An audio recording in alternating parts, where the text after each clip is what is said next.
Hello and welcome back to our channel. At 5:23 a.m., two MH-60 Romeo helicopters were flying just 40 feet above the Persian Gulf on what was supposed to be a simple mission: destroy the boats, clear the mines, and return. But everything changed in seconds. A hidden Zu-23 gunner had been tracking them for 4 minutes, and before the crew even saw the target, he opened fire. Tracers ripped across the sky, and one 23mm hit could have dropped the helicopter straight into the sea. The pilot reacted instantly, dropping even lower, below the gun's angle, forcing the enemy fire to pass overhead. But flying that low created another risk. The spinning rotor blades churned the water so hard they left a heat trail visible on infrared for 30 seconds, meaning even though they escaped the gun, they were now exposed to anyone watching from above. Almost a mile of glowing tracer lines stretched across the water, like a burning fuse pointing straight to the helicopter. Every gunner on that island could follow it. High above, a Reaper drone, call sign Grim 31, had been watching for hours, tracking boats, loading mines like ticking bombs, cheap, deadly, and enough to choke global oil routes. But the real threat wasn't the boats, it was the unseen fighters on shore, men with shoulder-fired missiles waiting in the dark. At 4 kilometers out, the Romeo's airborne tactical officer locked onto the first boat using the nose-mounted infrared sensor. 2 mines lit up on his screen like bright circles.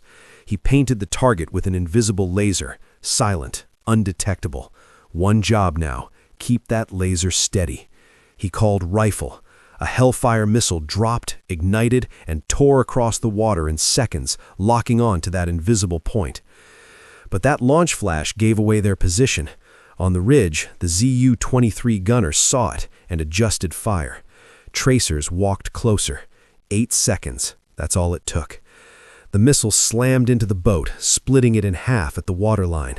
A $150,000 shot to stop a threat worth billions a day. Clean hit, if the crew survived long enough to count it. The first blast triggered a second one. One of the mines detonated too, throwing debris high into the air. And in that exact moment, everything went wrong. The FLIR screen went completely white, blinded by heat, like staring straight into the sun. Too much, too fast. The system couldn't adjust, so the ATO reached for the manual gain override, trying to bring the image back. Like fixing your phone brightness, except here, getting it wrong means losing the target. For 4 seconds, they saw nothing. And those 4 seconds gave every enemy gunner a perfect chance. The Hellfire flash had exposed their exact position. On the ridge, the Zu-23 locked onto that light and started walking tracers toward them, while nearby, a soldier powered up a shoulder-fired missile, just seconds from lock. The pilot had been safe at 40 feet, below the gun's angle, but that flash erased the advantage. Now they were a fixed target. The screen flickered back, shapes moving, engines starting, chaos on the pier. The ATO locked the next boat, called rifle, and the helicopter shook as 23mm rounds ripped past. The pilot held steady. He had to. 7 seconds for the missile to guide, 3 seconds for the enemy missile to lock. That was the race. Impact. Second boat destroyed. Third one hit seconds later. 3 boats gone in under a minute and a half. But the worst threat was still moving. A fast attack boat racing out at full speed, guns blazing. Now the pilot faced a deadly choice. Stay low and the missile can't guide. Climb higher and the enemy missile locks onto the hot engine instantly. The only safe space was a narrow band in between, and it was filled with tracer fire from below, while missiles waited above. The Reaper confirmed even worse, another missile team on the other side. No escape path. So the pilot made the call. He pushed up to 140 feet, and the ATO snapped the sensor onto the speeding boat, locking it dead center as it bounced across the water at full speed. On the ridge, the missile gunner heard the rotor pitch change as the helicopter climbed, and his seeker was already screaming with a solid lock on the engine from 2 kilometers out. At the same time, the heavy machine gun below was walking tracers straight toward the exhaust using thermal sight. 3 threats, 3 directions, all closing in on one helicopter. And inside that chaos, the ATO had one job: hold the laser steady on a small, fast-moving target. He called rifle. The Hellfire launched, locked, and dove. Tracers ripped past, close enough to shake the cockpit, but he didn't break. One hand locked on target, the other bracing himself. Impact. The missile punched into the boat's engine, and all 3 mines detonated in a chain explosion, fireball rising so high it could be seen miles away. The pilot didn't wait. He dropped hard, diving below the ridge, using terrain to break the missile lock. On the ridge, the gunner lowered his launcher. Too late. Seconds short. The target was gone. His partner reached for another missile, but there was no shot left. Cutlass 6-2 was already escaping south, hidden behind rock. Meanwhile, Cutlass 6-1 finished the job. More Hellfires, more hits. Boats destroyed one by one, the entire pier burning. But this was just the beginning.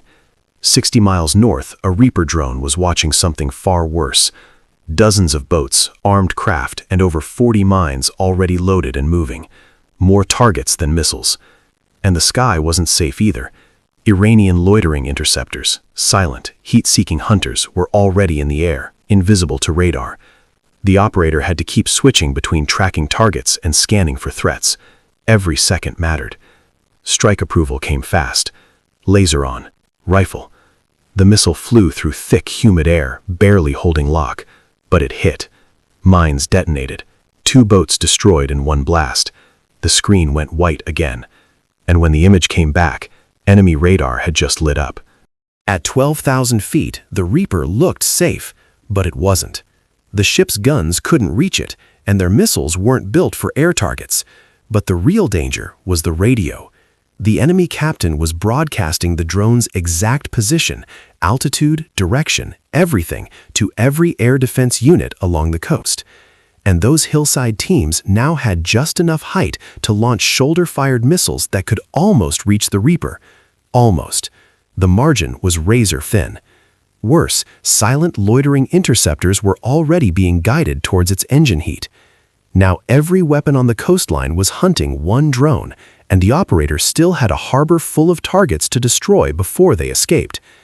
He lined up his shot carefully, waiting for a swinging crane arm to clear, because even a fraction of a second break in the laser could throw the missile off. When the window opened, he fired. The Hellfire struck the warship's missile magazine, triggering a massive chain explosion that shook the entire harbor. But that blast created a new threat. A large landing craft broke free, carrying dozens of live mines, drifting towards open water. At the same time, the warning system lit up. An enemy interceptor was climbing fast, locking on to the drone. Unknown to them, a second one was already closing in. The pilot broke hard as one missile passed dangerously close, exploding in a flash that filled the screen. Reinforcements arrived, another Reaper with fresh missiles. The target now was that escaping mine carrier. At this altitude, they finally had something the helicopters didn't: distance and time. But not enough. The incoming interceptor was seconds away, and the Hellfire needed just a few seconds more to hit. It came down to timing. The operator held the laser perfectly steady, guiding the missile through heat haze and distance, while the threat closed in. At the last moment, countermeasures fired, slightly throwing off the interceptor. The Hellfire hit first. The blast ripped through the entire deck, detonating mine after mine in a chain reaction that split the vessel in half. The fireball rose high into the sky, and the incoming missile disappeared into it. In less than an hour, 2 helicopters and 2 drones wiped out an entire mining operation, destroying over 60 mines that could have shut down global shipping and sent shockwaves through the world economy.